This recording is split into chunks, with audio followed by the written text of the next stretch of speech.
농부가 밭으로 나가서 부지런히 씨를 뿌립니다. 뿌려진 씨앗들 중에 어떤 씨앗은 길가에 떨어집니다. 길가는 사람들이 많이 다녀서 땅이 아주 단단한 그런 곳입니다. 그러다 보니까 길가에 씨가 떨어졌을 때 그 씨가 뿌리를 내리기도 전에 새들이 와서 그 씨앗을 먹어버립니다. 그리고 어떤 씨앗은 돌밭에 떨어집니다. 돌밭은 말 그대로 돌밭이에요. 돌 위에 흙이 있는데 흙이 얕습니다. 그리고 밑에는 돌입니다. 그래서 돌밭에 뿌려진 씨앗이 어렵사리 싹을 틔우는데 그 바닥에 돌이 있기 때문에 얼마 가지 않아서 뿌리를 내지 못하기 때문에 말라버립니다. 또 햇볕은 뜨겁고 또 이제 물을 더 먹을 수 없기 때문에 말라버립니다. 또 어떤 씨앗은 안타깝게도 가시떨기가 있는 곳에 떨어집니다. 처음에는 뿌리를 내려서 잘 자랍니다. 하지만 얼마 못 가서 그 가시 기운 때문에 더 이상 자라지 못하게 되는 거죠. 그래서 식물이 성숙하지 못하게 됩니다. 살아있긴 한데 성숙하지 못하기 때문에 결국 이것도 열매 맺는 데는 실패를 하고 맙니다. 자, 그리고 그 와중에 어떤 씨앗들은 좋은 땅에 떨어집니다. 말 그대로 이 좋은 땅은 길가처럼 땅이 단단하지도 않고 또 바닥에 돌도 없습니다. 그리고 가시 덤불들도 없습니다. 그리고 적당한 수분을 머금고 있고 또 햇볕이 잘 듭니다. 그러다 보니까 어떤 것은 30배, 그리고 어떤 것은 60배, 어떤 것은 100배의 열매를 맺게 됩니다. 그 뿌린 곳에 100배를 맺는다면, 최소한 30배를 맺는다면 굉장히 남는 장사를 하는 거죠. 또 실제로 어떤 씨앗들은 씨앗 하나에 300배의 열매를, 그 이상의 열매를 맺기도 한다고 합니다. 다 같은 씨앗인데, 똑같은 씨앗인데 그 땅에 따라서 이렇게 열매를 맺고 맺지 못하고 하는 결과가 극명하게 갈리게 된다는 것입니다. 이 비유의 말씀을 받는 사람들의 마음밭에 따라서, 마음 상태에 따라서 말씀의 열매가 천차만별로 나타난다는 것을 보여줍니다. 이것에 대한 그 속뜻이 이제 숨겨져 있죠. 예수님께서는 이제 보통 비유를 통해서 말씀하시는데, 먼저 길가에 씨앗이 떨어졌다는 것은요, 사람들이 하도 밟고 다녀가지고 단단해진 땅처럼 자신의 생각과 지식, 경험으로 똘똘 뭉쳐서 하나님의 말씀을 받아들이지 못하고 튕겨버리고 마는 그런 마음을 이야기합니다. 한마디로 굳은 마음이라고 할 수가 있죠. 이런 사람은요, 이런 굳은 마음 가진 사람들은 아무리 그 말씀이 하늘에서 날마다 이렇게 비처럼 쏟아져도 그 말씀을 받아들일 수가 없어요. 흡수를 하지를 못해요. 워낙 마음이 굳어있기 때문에. 그래서 말씀이 들어오면 그냥 조건반사적으로 굳이 의식을 하지 않아도 그 말씀이 다 튕겨져 나가는 거예요. 자아가 워낙 강한 사람들은 말씀이 들어올 틈이 없습니다. 이런 사람들은 마귀가 가장 좋아하는 유형이라고 할 수 있습니다. 왜냐하면 마귀가 특별히 신경을 쓰지 않아도 돼요. 자아가 강한 사람들은요, 자존심이 강한 사람들은 자기의 학식과 지식과 경험, 이런 판단이 먼저 앞서는 사람들은 마귀가 신경을 쓸 필요가 없어요. 왜냐하면 알아서 말씀을 튕겨내버리고 걸러내기 때문에. 그런데 왜 이런 일이 생기는 걸까요? 말씀을 받는 사람인데, 똑같이 받는 사람인데 왜 이런 사람들은 마음이 굳어서 그 말씀을 아무리 받아도 흡수를 하지 못하고 전부 다 튕겨내는 것일까요? 그래서 굳은 마음 가진 사람은요, 씨앗 하나도 싹을 틔우지 못하고 열매를 맺지 못한 사람을 가리켜요. 하나도 이게 열매가 없는 사람을 가리킵니다. 근데 왜 똑같이 말씀 듣는데 이런 굳은 마음을 가진 사람들이 이렇게 계속해서 존재하는 것일까요? 그런 사람들은요, 이런 의식이 깔려 있어요.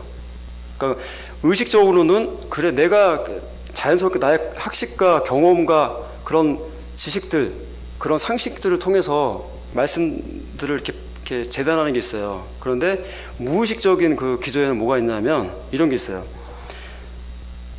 영생을 가져다 주는 이 복음의 말씀, 이 가치보다 내가 세상을 살아가는 가치가 더 큰 거예요. 크다고 생각하는 거예요. 그러다 보니까 뭐라고 해야 되나요? 속의 경외기라고 해야 되나? 전혀 말씀 들어오지가 않는 거예요. 왜냐하면 나는 그것을 사실상 중요하게 생각하지 않기 때문에 이 영생의 말씀, 이 생명의 말씀을 별로 중요하게 생각하지 않는 거예요. 그런 의식이 깔려있다 보니까 말씀이 자연스럽게 아예 의식도 못하는 그 순간에 그냥 다 그냥 이렇게 튕겨져 나가는 거죠. 튕겨버리는 거죠. 그 말씀이. 자, 그것이 바로 길과 같은 마음을 가진 사람을 이야기하는 것입니다. 자, 두 번째로 씨앗이 돌밭에 떨어졌다고 합니다. 이 돌밭은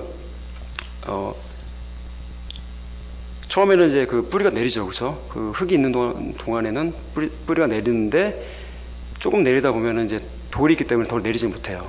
자, 이것은 어떤 마음밭을 가진 사람을 이야기하냐면 처음에는 그 말씀을 기쁨으로 받아들입니다. 말씀 들었을 때 기쁨으로 받아들여요. 믿음으로 받아들여요. 그 믿음을 쫓으려고 합니다. 처음에는. 그런데 어려움들이 생겨요. 내 삶에 어려움들이 생기겠죠. 그렇죠? 살다 보면. 그러면 조금만 어려운 일이 생기면은 그 말씀을 의식하지 않는 거예요. 버려버리는 거예요. 언제 그랬는 듯이 내가 언제 그 말씀에 은혜를 받았냐는 듯이 그냥 그 말씀을 순식간에 그냥 버려버립니다.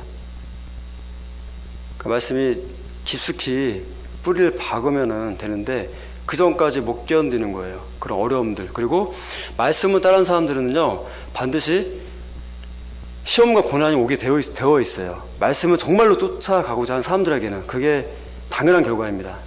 하지만 그렇게 내가 말씀을 쫓으려고 하니까 그로 말미암아 어려운 일들이 생기니까 그 말씀을 이제 쫓지 않는 거예요. 버려버리는 거예요. 역시나 그렇기 때문에 그 말씀이 나중에 빚어내는 그런 열매들을 볼 수가 없게 되는 거죠.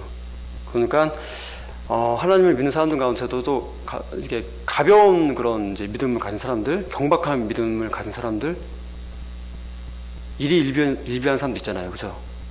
어쨌든 막 기뻐하다가 하나님 도와주시나 보다 막 좋아하다가 조금 어려움 닥치면 하나님 날 사랑하지 않는가 보다 하고 말씀을 또 버리고 또 시험에 드는 그런 사람들을 가리킵니다. 조금만 더 참으면 좋은데 기다리지 못하는 거예요.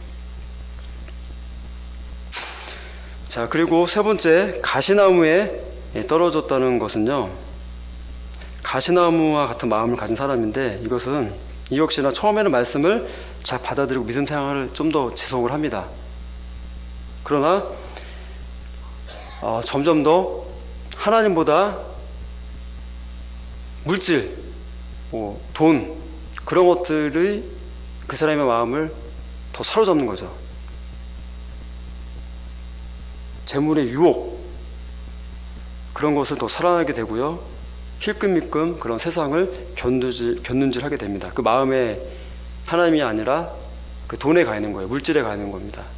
세상의 삶에 가 있는 거예요. 그러다 보니까 하나님의 말씀 역시 그런 사람 마음 가운데 그 자리를 잃어버리게 됩니다.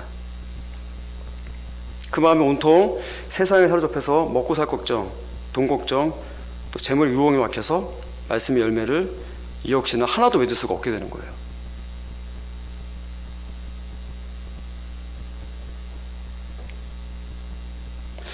잘 먹고 잘 살 걱정으로 가득 찬 사람은요, 세상의 성공과 돈으로 가득한 사람은 하나님의 말씀을 받지 못하는 사람이고요, 또 뿌리가 내리지 못하는 사람이에요. 행여나 자신이 그런 마음들이 세상에 많이 가있지는 않는지 한번 살펴봤으면 좋겠습니다. 마지막으로 좋은 땅에 씨가 떨어졌다는 것은 좋은 마음을 가진 사람에게 말씀이 심겨진 것을 이야기합니다. 이런 사람은 말씀을 기쁨으로 받고 듣고 깨달을 뿐만 아니라 그 깨달은 말씀을 단순히 깨닫고 그치는 것이 아니라 몸과 마음으로 그 말씀에 동의하면서 그 말씀을 행동으로 옮깁니다. 그 가운데서 다가오는 시험과 고난, 역경, 그런 것들이 있을지라도 동일한 마음으로 계속해서 그 말씀을 붙들고 나가는 사람을 가리켜요. 그런 사람에게는 드디어 이제 말씀의 역사가 나타나고 말씀의 풍성한 열매를 맺게 되는 거죠. 구체적으로 성령의 열매가 나타나게 됩니다. 성령의 열매는 갈라디아서 5장 22절에 나와 있습니다. 제가 읽겠습니다. 오직 성령의 열매는 사랑과 희락과 화평과 오래 참음과 자비와 양선과 충성과 온유와 절제니 이 같은 것을 금지할 법이 없느니라. 말씀의 열매, 성령의 열매가 그 사람을 통해서 나타나는 거예요. 자, 성령의 열매가 맺히면은 이제 게임 끝난 거예요. 그죠? 하나님 믿는 사람이 다른 열매가 아니라 성령의 열매를 맺었다는 것은요, 그러니까 하나님 기준에 봤을 때 성공한 인생이 되는 거예요. 성공한 인생.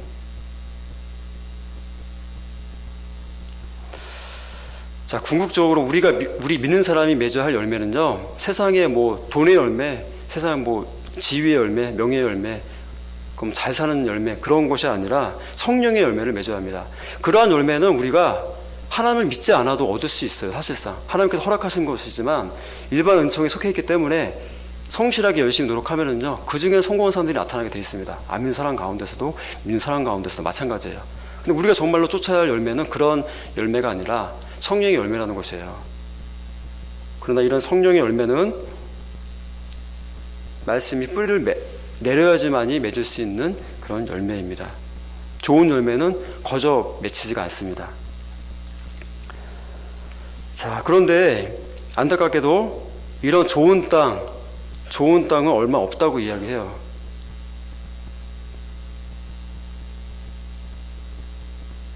안타깝게도 예수님께서는요, 좋은 땅에 떨어진 씨앗이 많지 않다고 이야기합니다.